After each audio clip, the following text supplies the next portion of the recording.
So, the biggest trial in Ugandan history is upon us. The case of Okello Oyum, who went to the nursery school and unalived 4 innocent children, is now upon us, and it is one of the most discussed and most controversial cases happening now in Uganda. Well, in this edition of Legal News Daily, I discuss a number of issues. Number 1, what exactly happened in the entire case of the Gaba trial? Number 2, what are the facts concerning what Okello Oyum did to unalive the 4 children in the nursery school in Gaba? Number 3, what are all the legal issues concerning the fact that the trial has now begun in an open court, meaning it is now happening in open daylight, the fact that this particular trial is not done in a designated area, what are all the possible issues that Okello Oyum is going to be charged for, and also the nursery school that was housing these particular children, and most important, number 4, what can we learn from all of this moving forward, and what should we expect moving forward concerning this particular case? So, welcome to Legal News Daily, and let's break all of this down moving forward.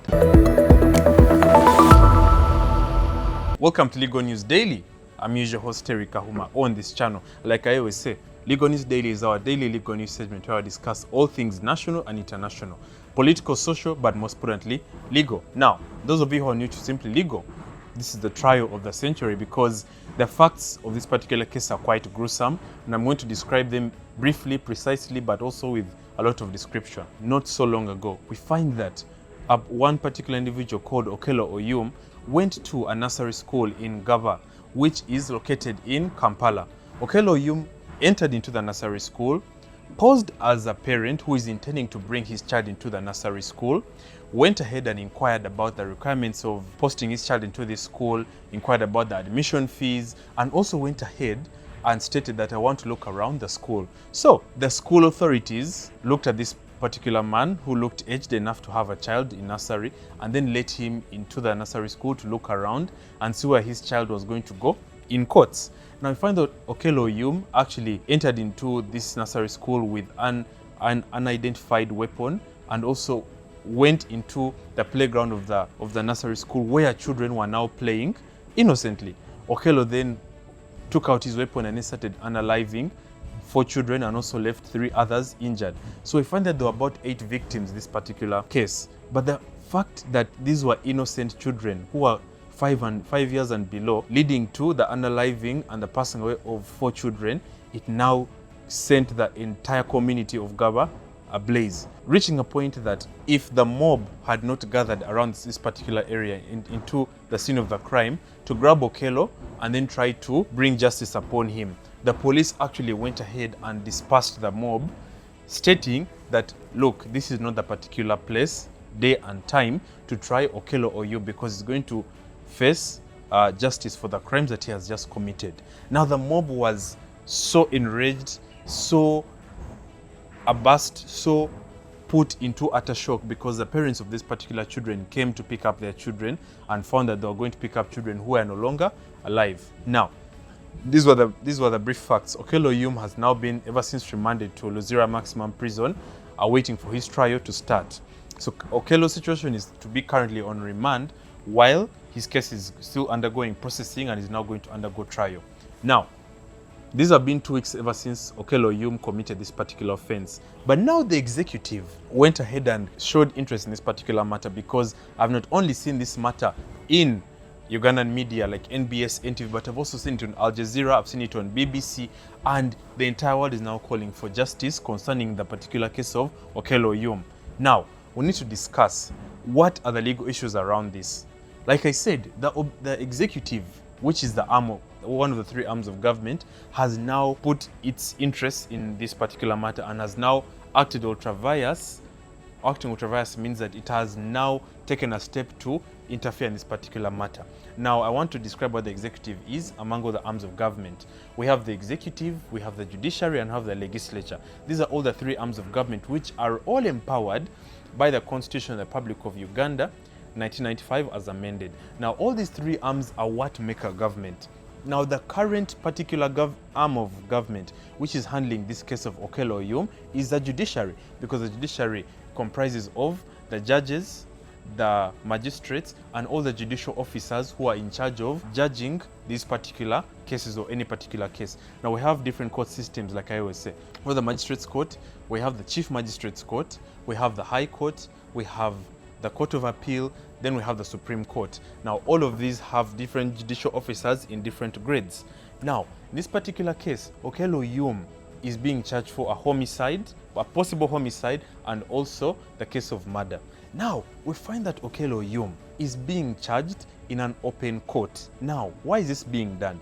Because the Chief of Defense Forces and the President of the Republic of Uganda stated openly that they want the case of Okello Yum unaliving these 4 children to be done in an open court, meaning in the community of Gaba, where the nursery school was. Now, the nursery school is the scene of the crime, so they want that the open trial should be in the community or the assembly grounds or some sort of playground next to the nursery school where Okello Yum went ahead and committed all these horrendous crimes.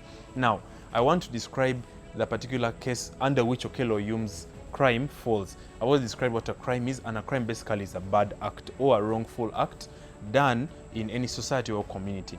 Now, the two types of crimes, there's what they call a felony and there's what they call a misdemeanor. A misdemeanor are smaller, lesser crimes such as driving without driver's license, assault, common assault, things or crimes or wrong acts that you can do while you're going to get punishments such as going to prison for, let's say, 1 month, 2 months, 6 months, a year, or maybe 2 years. So those are misdemeanors. Those are smaller crimes.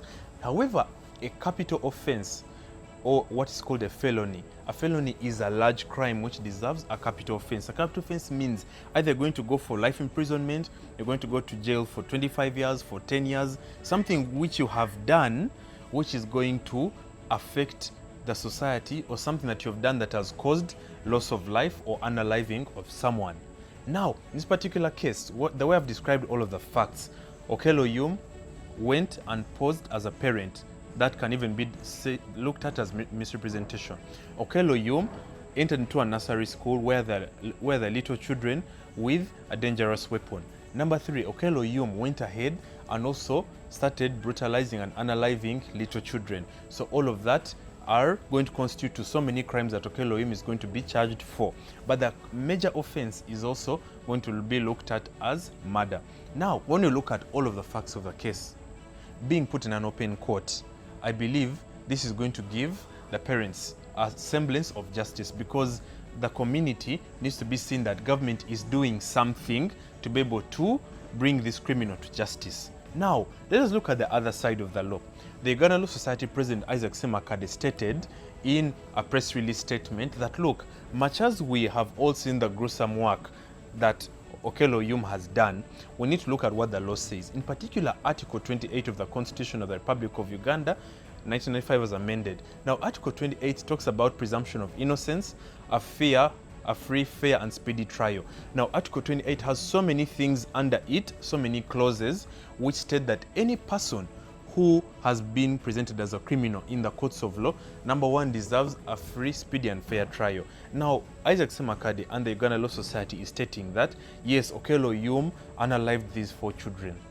But putting in an open court, what Isaac Semakade termed as a mobile court, is not right to the Uganda Law Society and to the legal fraternity. Why are they saying this? They're stating that when Article 28 talks about presumption of innocence and a free, fair, and speedy trial, this means that this should be done in a designated court, meaning this should be done in a courtroom which is legally recognized by the government of Uganda and by the courts of law. We have so many courtrooms where Okello Yum should be tried.